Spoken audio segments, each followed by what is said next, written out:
प्रदोष के समय पर, उससे पहले लक्ष्मी और दरिद्रता फिर भ्रमण पर निकलती है।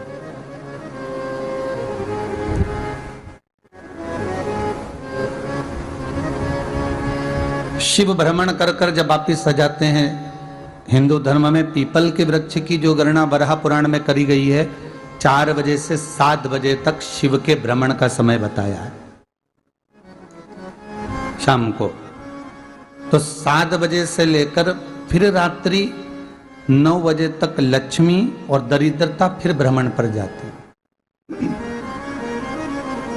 इनका एक समय निश्चित है महाराज।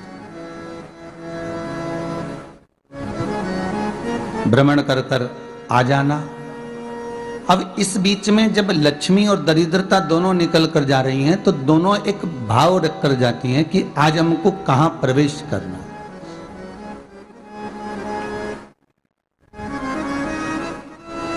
आज हमें किस जगह पर प्रवेश करना है, आज हमें कहां पहुंचना है, आज हमें किस जगह जाना है। और जिस नगर में जिस मार्ग से लक्ष्मी और दरिद्रता निकल कर जाती है, ये दोनों का जब निकलना होता है, इनको स्थान दिया गया जहां पर स्वच्छता हो, घर के दरवाजे पर रंगोली डली हुई हो, द्वार पर जल छीटा गया हो। महाराज, उस द्वार पर लक्ष्मी प्रवेश करती है तो दरिद्रता भी जाने लगती है अंदर। जब दरिद्रता अंदर जाने लगती है तो लक्ष्मी उसको रोक देती है। पहले मैं देखकर आती हूं कि तेरे लिए स्थान है कि नहीं है, तू यहां रुक।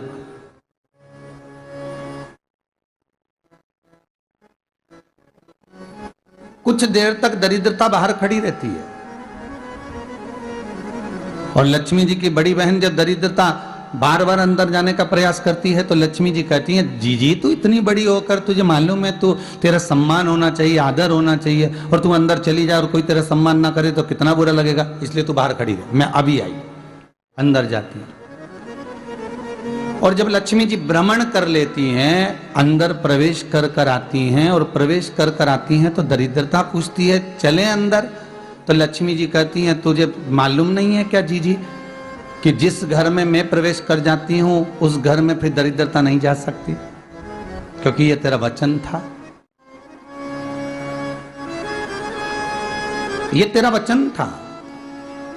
अपन दोनों का जब मंगल विवाह हुआ था, मेरा विवाह जब नारायण के साथ में हुआ और तुम्हारा विवाह जब दुस्साह मुनि के साथ हुआ, दरिद्रता का विवाह दुस्साह मुनि के साथ हुआ। जब अपना दोनों का विवाह हुआ था तो अपन दोनों ने एक वादा करा था कि जिस घर में लक्ष्मी प्रवेश कर जाएगी उस दिन फिर दरिद्रता नहीं जाएगी, और जिस घर में दरिद्रता प्रवेश कर जाएगी उस घर में फिर लक्ष्मी नहीं जाएगी। अब जब मैं अंदर देख कर आ गई हूं तो तू अंदर नहीं जा सकती, अर्थात लक्ष्मी के चरण जिस घर में पड़ गए उस घर में फिर दरिद्रता प्रवेश नहीं कर रही। चलते चलते फिर दरिद्रता ने देखा और लक्ष्मी जी इसको लेकर गई और लक्ष्मी जी ने देखा कि इसके दरवाजे पर जल नहीं छीटा गया, इसके दरवाजे पर ना रंगोली डली है, इसका द्वार साफ नहीं हुआ है, इसके द्वार पर दीप नहीं है, इसके द्वार पर कलश नहीं है, इसके दरवाजे पर ढेर सारा कचरा पड़ा हुआ है, कोई स्वान कोई कुत्ता गंदगी भी कर कर चला गया है, कहीं बिल्ली ने गंदगी कर रखी है, कहीं जीवों ने कुछ गंदा गिरा रखा है। तो फिर लक्ष्मी जी कहती है, जी अब मैं होकर आ गई थी ना, अब तू जा, तू होकर आ। और दरिद्रता प्रवेश करती है तो अंदर जाकर क्या देखती है दरिद्रता कि इतनी सवेरे से मैं घूमने इनके दरवाजे पर आई और ये तो सब चादर तान के चकाचक गुर्राटा भर भर कर सो रहे हैं।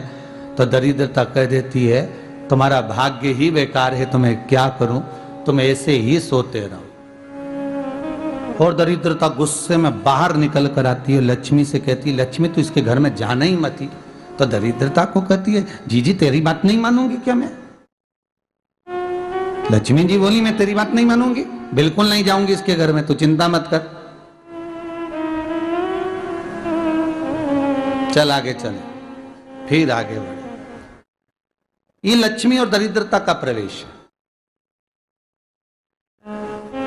आपके घर का द्वार आपके घर का दरवाजा, फिर निवेदन करूंगा एक बहुत सुंदर बात, हमें महाराष्ट्र से सीखना चाहिए,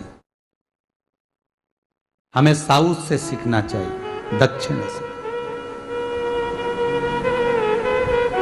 जिस समय पर भक्ति देवी यमुना जी के घाट पर रो रही थी अपने पुत्र ज्ञान और वैराग्य को गोदी में लेकर, समय देव ऋषि नारद ने प्रश्न किया था कि तुम कहां पर पोषित हुई हो, तुम्हें ऊर्जा कहां से प्राप्त हुई? तो कहा मैं गुजरात से तो चली हूं। और वहां से चलती चलती भक्ति देवी कहती है मैं बहुत दुखी होकर, बूढ़ी होकर, द्रवित होकर, बड़ी दुख में वहां से चलते चलते जब मैं महाराष्ट्र में पहुंची तो मैंने वहां जाकर देखा कि वहां पर लोग हर पल हर घड़ी ब्रह्म मुहूर्त में उठकर स्मरण करते हैं, नाम जाप करते हैं और दरवाजे पर जल छीट कर रंगोली डालते हैं। तो कह रही है कि वहां पर मैं थोड़ी अवस्थावान होने लगी, वहां मुझे अच्छा लगने लगा। फिर जब मैं और आगे पड़ी, दक्षिण में जब पहुंची, वहां पर जाकर मैंने देखा कि सुबह से उठकर मंगलाचरण, मंगला स्तोत्र और वेदों की ध्वनि होने लगी। वहां पर मैं और आनंदित हो गई। हमें कुछ चीजें महाराष्ट्र से सीखना चाहिए कि वहां रहने वाले जो भगत हैं, वारकरी संप्रदाय के जो भक्त होते हैं, वैष्णव जो धर्म के भक्त होते हैं, उनका नियम है सवेरे के समय घर में पानी है कि नहीं है, पर जब भी वो घर का दरवाजे के बाहर थोड़ा ना थोड़ा पानी तो छींट ही देते हैं। और छींटने के बाद फिर वहां पर अपने यहाँ तो दिवाली पर रंगोली बनती है जी, और वहां पर रोज की रंगोली बन जाती है कि कभी हो सकता है परमात्मा राह भूल कर हमारे घर में प्रवेश कर जाए, इसलिए वहां प्रतिदिन की रंगोली, प्रतिदिन।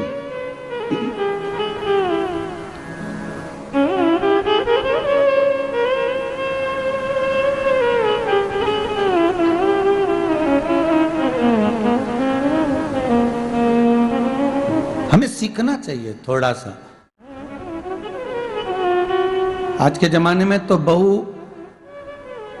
अपने कमरे की झाड़ू लगा ले, वो ही बहुत बड़ी बात है। हो खड़ी खड़ी बहू ये देखती रहेगी कि नौकरानी सही से झाड़ू लगा रही, वहां से लगा के लाओ, इधर से हेड के ले जाओ, वहां से कचरा सोरो, वहां से पोछा लगाओ। खड़ी रहेगी, उंगली से बताती रहेगी, पर इतना नहीं बनेगा कि सेविका से, नौकरानी से, दासी से कह दे कि तू मम्मी पापा के कमरे की लगा ले, मैं मेरे कमरे की लगा लूंगी, तू जा उधर। थोड़ा दया का भाव अगर होता तो उसके मन में भी आता कि मेरी बड़ी सेठानी तो अपनी जगह पर है, पर छोटी तो सेठानी की भी बड़ी सेठानी है जो मुझ पर करुणा करती रहती है। पर बड़ी तो कहे कि बेटा रहने दे, तू उधर ले जा, जब भाभी के कमरे में देख ले जा, उसके बच्चों का बड़ा फैलारा रहता ना, तो उधर देख ले जा, तो जरा उधर मां उधर भेज रही है।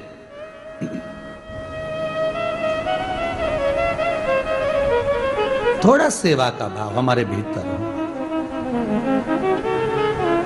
और एक निवेदन तो हमेशा करा है और अब आज भी करता हूं, पूरे घर की सफाई करवाओ, पूरे घर में तुम पोछा झाड़ू जो चाहे करवाओ, मना नहीं है, पर एक निवेदन है, रसोई घर के अंदर बहू और बेटी ही जाकर भोजन बनाए तो अन्नपूर्णा सदा कृपा करती है महाराज।